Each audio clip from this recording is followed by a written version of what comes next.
Le DAF Fresh Morning, c'est 104.5 tonnes de bonne humeur. Tous les matins sur Urban FM. Vous êtes sur les 104.5, on est avec Jean-Paul. Jean-Paul, bonjour. Bonjour, la Comment tu vas ce matin? Ça va Tu très as bien. passé un bon week-end? Oui, tranquille. Tu as fait quoi le week-end? Ce week-end, je suis allé... Tu fais pas le sport, Jean-Paul? Non, je ne fais pas... Je ne fais plus. Je ne fais plus de sport. En fait, c'est juste pour des raisons de commodité, quoi. Parce que en fait, l'endroit où je vis, c'est pas à proximité d'une aire où je peux m'adonner à sa pratique. Mais puis, j'ai un peu la paresse de devoir prendre le taxi ou marcher ou des trucs comme ça. C'est un peu... Mais il faut que je m'y mette parce qu'à cause de l'âge déjà, je commence à avoir un âge où on peut être sujet à des maladies cardiovasculaires, à des maladies liées aux articulations et autres. Et donc, pratiquer régulièrement une activité physique ou sportive ne serait que bénéfique pour ma santé. Donc, ça, évidemment. Tu as fait quoi le week-end? Bon, j'ai beaucoup regardé de films. J'ai regardé le dernier Morgan Freeman, 57 secondes. Bon, je ne l'ai pas trouvé terrible. C'est une intrigue un peu qui me faisait penser à un film de Nicolas Cage qui était sorti en 2004-2005. Le titre va me revenir. En fait, l'intrigue, c'est la personne a la capacité de revenir en arrière sur un laps de temps très court. Okay. Voilà, Nicolas Cage avait fait un film comme ça, mais ça, dans le film de Nicolas Cage, le titre va me revenir, lui, c'était une faculté naturelle. Lui pouvait anticiper, en fait, sur les 2 minutes avant l'action ou une action qui pourrait se produire. Alors lui, il a découvert par des procédés, par la maîtrise, ce qu'ils ont appelé des cristaux quantiques. Il a découvert la capacité de pouvoir remonter dans le temps sur une période de 57 secondes. Donc à partir de là, il anticipe aussi. Bon, bref, mais c'est une intrigue un peu bateau. J'ai terminé une série de mangas japonais qui s'appelle Onimusha sur Netflix. C'est une série vraiment... Je ne suis pas fan de manga, donc mélange de science-fiction, de manga et tout ça. Bon, c'est pas mal. Et puis, grosso modo, bon, enfin, c'est ce que j'ai fait. Et puis, bon, j'ai aussi beaucoup passé de temps à suivre l'actualité internationale à cause de mes activités. Et puis, j'avais des articles à envoyer aussi rapidement. On m'a commandé des articles au dernier moment. Donc, il fallait que je m'y mette. C'est un peu ce que j'ai fait le week-end. Je n'ai pas bougé du tout. Et donc, l'actualité internationale, qu'est-ce qui t'a marqué ce week-end? Ce week-end, on va revenir justement sur le sommet Arabie Saoudite-Afrique qui s'est tenu à Riyad et auquel a participé le président de la transition, le général Brice Clotaire Oligui Nguema. Mais moi, je ne vais pas parler du Gabon en particulier dans ce grand salon. Je vais plutôt parler de l'événement lui-même et des relations que l'Arabie Saoudite entretient avec, évidemment, le continent africain. Il faut savoir que ce sommet, qui est le premier du genre, au cours duquel l'Arabie Saoudite a invité les chefs d'État et de gouvernement de l'Union africaine à Riyad pour discuter des questions d'abord de coopération et aussi pour parler des enjeux de l'actualité internationale du moment, en l'occurrence le conflit israélo-palestinien qui défraie la chronique depuis le 7 octobre. En fait, la question palestinienne est revenue au centre des débats géopolitiques internationaux à la faveur des événements du 7 octobre dernier. Et donc, il faut aussi savoir que l'organisation de cet événement participe bien évidemment à l'accélération de ce qu'on appelle la multipolarisation du monde. C'est-à-dire qu'avant, on avait l'habitude de voir ce type de sommet organisé par les grandes puissances, principalement soit les puissances européennes, soit les États-Unis. Même si les États-Unis ont plus beaucoup organisé de rencontres bilatérales de ce type. Il faut savoir qu'avant, les Américains, dans le cadre, par exemple, ils avaient une organisation où les États-Unis rencontraient les pays d'Amérique centrale et d'Amérique latine. Ils ne le font plus depuis des années. Aujourd'hui même, les relations sont particulièrement houleuses entre les pays d'Amérique latine et les États-Unis. On le voit notamment, surtout depuis la question ukrainienne et maintenant sur la question palestinienne. Et puis, il y avait aussi les Européens. Il y avait d'abord la France qui avait l'habitude d'organiser des sommets où elle invitait d'abord les chefs d'État et de gouvernement de pays francophones, puis les chefs d'État et de gouvernement de l'Union africaine. Donc, ces sommets qu'on appelait France-Afrique, qui sont pour des raisons d'étymologie, de sémantique, puisque l'image de la France-Afrique renvoyait à ces relations incestueuses entre la France et les chefs d'État de pays, notamment des pays francophones, que ça a changé de nom. C'est devenu le sommet Afrique-France. Donc, après, c'est devenu un sommet Union européenne-Afrique. Et donc, à côté de cela, d'autres pays ont pris le relais pour organiser aussi des rencontres au sommet avec les chefs d'État et de gouvernement africains. On a vu la Chine qui organisait depuis régulièrement tous les 2 ans un sommet Chine-Afrique. On a la Turquie aussi qui a qui est aussi allé à organiser un sommet entre la Turquie et l'Afrique. La Russie a organisé également un sommet du genre où il a invité les chefs d'État et de gouvernement. Donc le principe est le même, la question de coopération bilatérale. Coopération bilatérale dans quel domaine?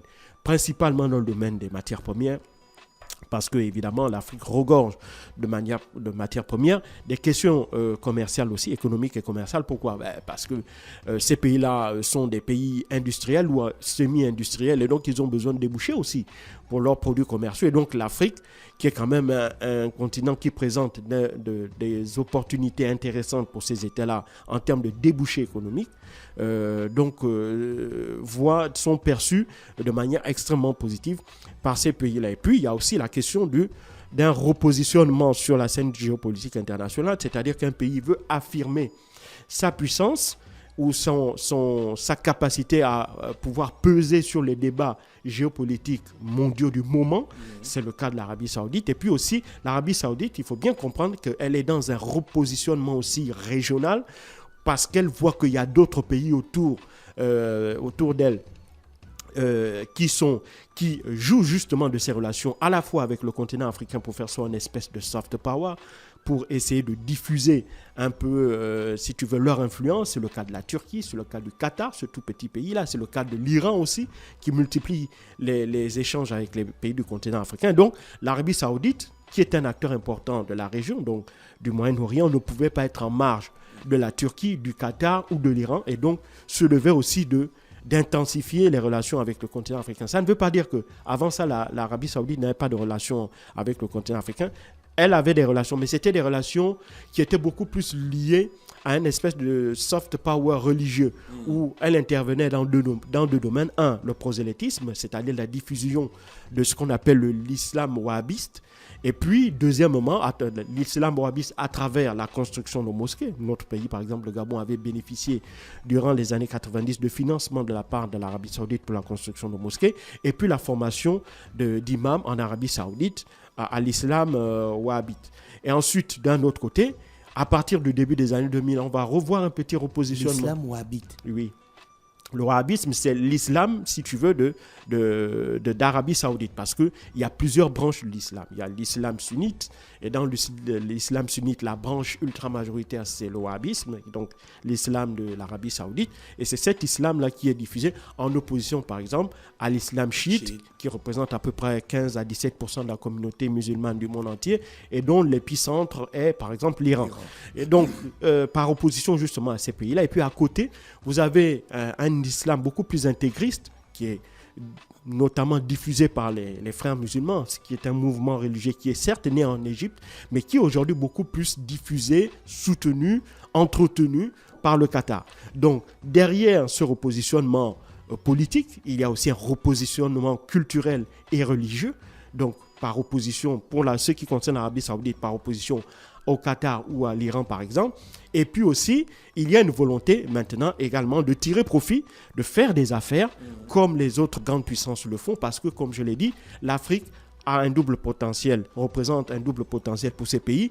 D'abord, un terrain dans lequel ils peuvent avoir les matières premières. L'Arabie Saoudite dispose de très peu de matières premières, principalement le pétrole et le gaz, où elle occupe un des rôles de leaders mondiaux, notamment au sein de l'OPEP. Mais il y a d'autres matières premières aussi qui intéressent l'Arabie Saoudite, parce qu'elle s'est lancée dans un vaste projet de développement industriel.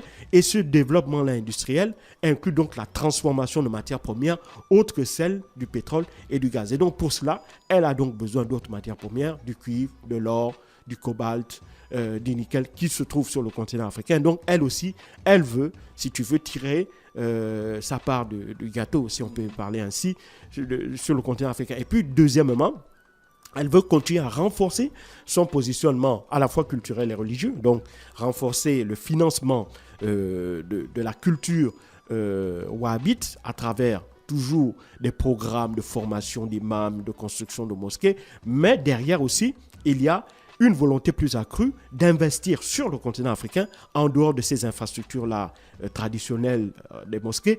Elle veut aussi, comme la Chine, aider les pays africains à financer la construction d'infrastructures, leur développement économique, et elle veut aussi prendre des participations à travers des entreprises qui seront nées justement de partenariats entre l'État saoudien à travers des entreprises soit étatiques, soit para-étatiques saoudiennes qui viendront investir sur le continent africain. Et donc, c'est aussi l'un des objectifs de l'Arabie saoudite. Et puis, c'est aussi renforcer son image géopolitique aussi sur le continent à travers, bien entendu, la diffusion, la participation à des actions de médiation. L'Arabie saoudite avait par exemple participé à l'accord de paix entre l'Érythrée et l'Éthiopie dans les années 90. Aujourd'hui, elle joue un rôle majeur aux côtés des États-Unis dans la recherche d'une solution pacifique au Soudan, qui est en proie depuis déjà 6 mois à une guerre entre l'armée régulière soudanaise et les forces de soutien rapide. Et donc, même si on n'a pas encore vu, ces négociations n'ont pas encore été couronnées de succès, mais elles sont en cours, puisque au moment où nous parlons, des délégations de l'armée régulière et celles des forces de soutien rapide sont à Riyad et sont en train de discuter d'une possibilité de la recherche d'une solution pour mettre un terme à la guerre civile qui déchire le Soudan aujourd'hui. Donc, pour toutes ces raisons-là, bien entendu, à la fois locale, pour montrer que l'Arabie saoudite aussi existe sur le plan géopolitique, son influence, qui va aussi en concurrence avec l'influence d'autres puissances locales. J'ai cité l'Iran, j'ai cité le Qatar ou la Turquie. La deuxième chose, c'est élargir son prisme en termes de relations économiques avec le continent africain pour sortir du carcan purement religieux, pour l'élargir notamment au volet des infrastructures, pour participer aussi à des investissements locaux dans l'exploitation de matières premières qui se trouvent sur le continent africain, parce que l'Arabie saoudite aussi, pour son développement, en a besoin. Et puis, enfin, participer, renforcer les relations bilatérales avec les États africains, surtout à travers plusieurs autres actions, notamment celles des actions de médiation, comme c'est le cas, par exemple, au Soudan. Mais pour ce qui concerne donc le développement industriel, et donc elle a la coopération économique, l'Arabie saoudite, au cours de cette réunion, de ce sommet, a annoncé le déblocage d'une enveloppe de 533 millions de dollars pour soutenir divers pays dans des projets d'infrastructure. C'est 500 millions de dollars, c'est beaucoup et c'est peu. Comparativement, par exemple, à la Chine. La Chine, en moyenne, c'est 500 milliards de dollars qui ont déjà été investis sur le continent africain par l'État chinois. Donc, on est loin de ce ratio-là. L'Arabie saoudite, grosso modo, ça tourne aux alentours de 3-4 milliards de dollars. Donc, on est loin du ratio chinois. Mais l'Arabie saoudite n'a pas l'intention de concurrencer ceux qui sont déjà bien installés sur le continent africain, tels que la Chine, tels que la Russie. Elle vient aussi profiter, comme je l'ai parlé ici, du recul de l'influence notamment des pays européens sur le continent africain. Et donc, pour l'Arabie saoudite, c'est une opportunité qu'elle entend saisir. Et pour cela, elle ne fait que du benchmarking, si tu veux, dans ses relations. Elle fait un benchmarking chinois et russe. Pourquoi ? Parce qu'elle parle à tous les pays. Elle n'impose pas de sanctions, elle n'a pas de jugement sur les différents types de régimes mis en place. La preuve, les régimes qui ont été mis au banc par l'Union européenne ou par les États-Unis parce que les changements constitutionnels, les changements à la tête des États ne seront pas faits en respect de la Constitution, en respect des règles dites démocratiques, eh bien ces pays-là ont été invités. On l'a vu lors du sommet Russie-Afrique, la Guinée-Conakry, le Burkina Faso, le Mali, ont été invités. La même chose a été faite cette année. On a élargi les invitations, bien entendu, à notre pays, le Gabon. Le Gabon était bien présent à ce premier sommet-là entre l'Arabie saoudite et l'Afrique. Donc, on voit qu'elle est bien consciente que venir avec justement le positionnement qui pourrait émettre au préalable des jugements concernant les affaires intérieures de ces États-là est contre-productif. Et donc, elle fait exactement comme d'autres qui ont été sur ce positionnement-là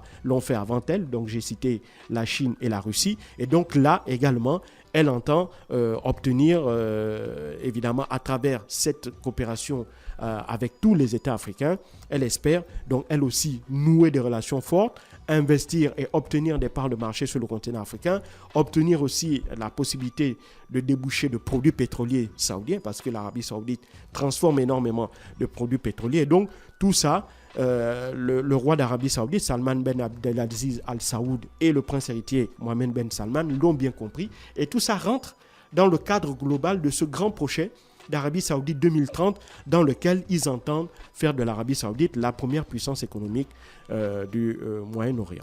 Merci Jean-Paul qui revenait sur l'actualité internationale ce matin sur les 104.5 Urban FM, la station urbaine, dans Luda Fresh Morning. Restez connectés, on se retrouve juste derrière.